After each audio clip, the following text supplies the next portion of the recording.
Hello, this is Dr. Eric Bricker with AHealthcareZ, and today's topic is the CMS price transparency regulation. We're going to go over how it works. It's super complicated, but hang in there because it's super exciting. Okay, so as of January 1st of 2021, hospitals have to provide price transparency. They have to expose the prices for their billed charges, their minimum and maximum negotiated rates with commercial insurance carriers like Blue Cross, United, Cigna, Aetna. They have to show their cash rates that they would give to people if they didn't have insurance, and then they need to provide payer-specific rates. So not just the minimum and maximum, but what they would provide for Blue Cross, United, Cigna, and Aetna, and other networks like PHCS and First Health. So it needs to be in two formats: machine readable, machine being a computer, and then there needs to be 300 shoppable services that are shown in a consumer-friendly format, and 70 of those 300 shoppable services are dictated by CMS, and 230 of them are of the hospital's choice.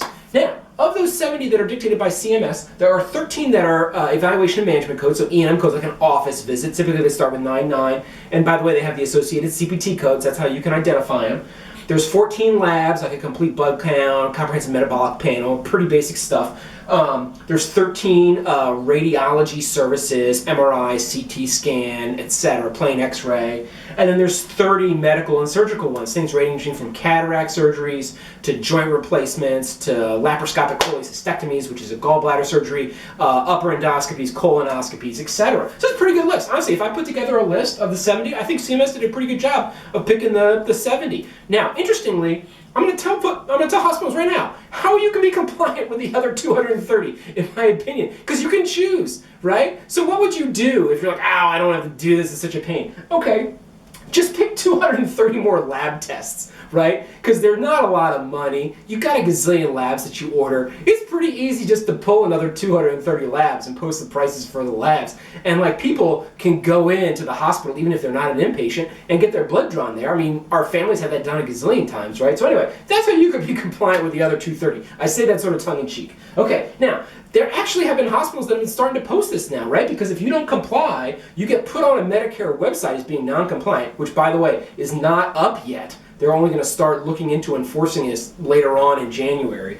But basically, if you're not compliant, you're going to get fined $300 a day, right? That's a minuscule amount of money for the hospital. So I'll leave a link in the show notes to a fantastic American College of Healthcare Executives video that says, look, they're not really concerned about the $300 as much as they don't really want the black eye of being on this CMS list of being non-compliant. Doesn't make them look good as a hospital. Okay, however, hospitals are starting to do this, and I want to thank Scott Bennett at Maestro for bringing to my attention the Baptist Health South Florida hospital system in the Miami, Coral Gables, Boca Raton area, because they actually have a file. I'll leave a link in the show notes to the website so you can look at it, right? It's a 141 megabit file.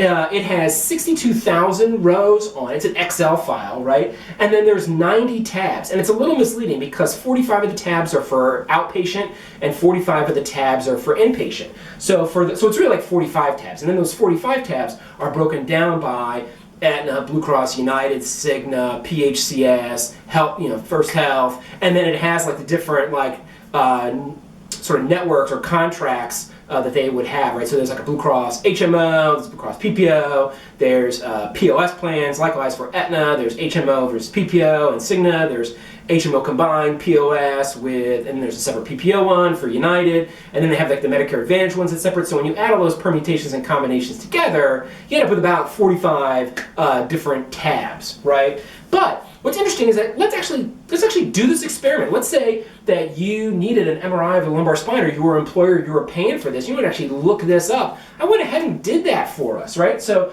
MRI of the lumbar spine without IV contrast, very shoppable service, chronic low back pain, need to go in and see if you got a slip disc or spinal stenosis, etc. Super common, super shoppable. Don't ever tell me this is not shoppable. Okay, 72148 is the CPT code. It's almost always done without contrast. You don't need to worry about the whole contrast thing, right? So look up the file. For Aetna, they've got bill charges of $4,627. They got a minimum allowed amount of $1,665. They don't have to say who that's to. They just have to say that's the minimum. They got a max allowed amount of $4,164. They got a cash price of $3,007.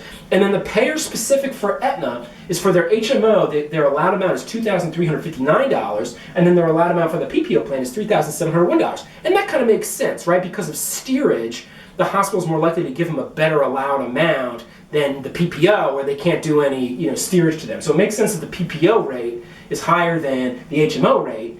And a couple other interesting things. Look, the cash price is less than the PPO rate. So they give people cash deals that are better than the Aetna deal. Okay? Now, if you go through the other payer tabs, Cigna, Blue Cross, United, of course, the bill charges, min, max, and cash prices are all the same in those fields. And they are, right? You would expect that to be pretty consistent.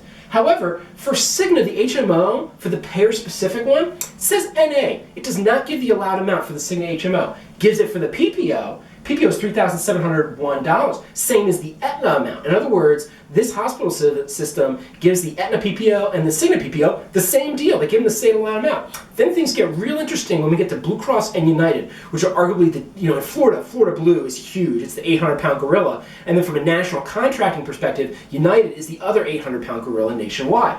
Again, same for bill, min, max, and cash for Blue Cross and United. Now for Blue Cross, NA, they don't give any Blue Cross allowed amount information. None. Next, for United, same, bill, min, max, cash, right? Consistent. United, they don't give any allowed amount information for United. I scratched my head, it's kind of weird. Why don't they give some of the information for Aetna and Cigna? And oh, by the way, if you look up PHCS and First Health and Molina and all the other ones, like, they give the information. So United and Blue Cross definitely stick out as having these NAs for the allowed amounts. So I'm like, okay, well maybe that's just because of the lumbar spine. So I looked up a prostate biopsy, which is also on the CMS list, CPT code 55700, exact same thing.